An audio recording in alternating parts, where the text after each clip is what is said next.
হায় পশ্চিম বাংলা, কেমন আছো? এটা কি বলতো? এটা হচ্ছে নামাজের সময়সূচি।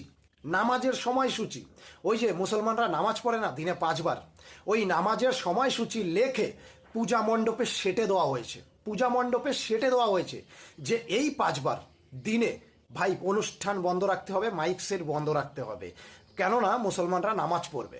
বুঝতে পেরেছো?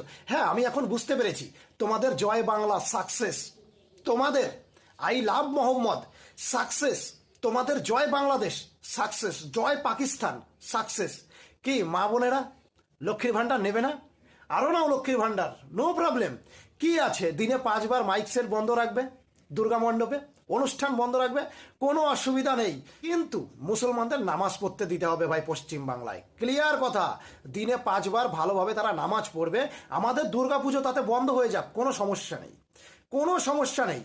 আবার দেখো ওই বিসর্জনের দিন আবার গিয়ে কোর্টের থেকে পারমিশন না আনতে হয় যে ভাই আমরা বিসর্জন দিতে পারছি না, তোমরা পারমিশন দাও, এরকম কিছু আবার না করতে হয়। বলো জয় বাংলা, বলো বলো বলো বলো।